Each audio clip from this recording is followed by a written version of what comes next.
Budak-budak zaman sekarang ramai yang tak tahu apa itu pantun. Ada yang ingat pantun tu sama dengan comel tak kartun? Apa kena-mengena pantun dengan kartun? Dia bukan saudara mara pun. Tak ada kena-mengena. Tapi tak salahkan dia orang juga. Sebab apa? Ada tempat-tempat yang tak kena untuk kita berpantun. Seperti di tempat ini. Order satu siap. Wow. Nampak ganasnya kereta berada. Boleh saya mengambil order? Saya nak order nugget. Minta maaf. Drive-thru restoran kami mengamalkan konsep berpantun. Sila buat pantun nugget. Aduh, nak order makan bukan berpantun. Aduh, sakitnya nyamuk geget.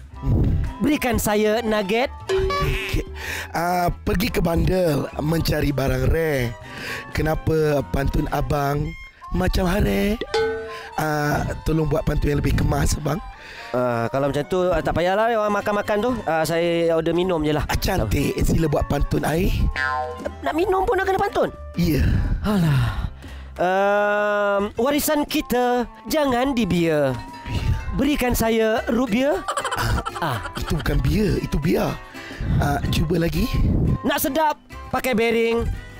Lebih baik awak order semua tu sebelum saya hentak dengan steering. Cantik. Ring-ring dah kena. Tapi terlampau biadab pantun tu. Balik sekarang. Maafkan saya, cik. Maafkan saya. Itulah antara tempat yang tak kena untuk kita berpantun. Nak order makan pun, ya. Asyik nak order berpantun. Bila nak makan? Ada lagi satu lagi tempat yang tak sesuai untuk kita berpantun. Seperti di tempat ini. Doktor tolong saya, doktor. Doktor tolong saya, doktor. Buah kuini, buah kelapa. Encik ni sakit apa? Saya kena heart attack, doktor. Tolong, doktor. Tolong. Maaf, heart attack ke apa ke? Sila berpantun, ya. Pantun. Kena berpantun.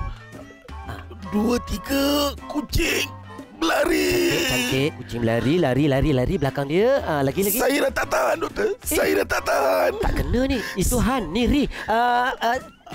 Lagi. Saya dah nak mati, doktor. Dah nak mati? Kalau gitu ngucap je. Asyhadu. Cik. Ya. Ngucap pun kena berpantun. Allah. Itulah dia 2 tempat yang tak sesuai untuk kita berpantun. Akhir kata daripada saya ingin beri satu pantun. Ya? Rasa berbulu dengan manager. Gelak lu, Papa Roger. Selamat memantun. Beli nugget pun kena berpantun. Itu lawak Amerika persembahkan untuk minggu pertama. Ya, kepada anda jangan lupa terus mengundi kumpulan pilihan anda JMT di hotfm.com.my.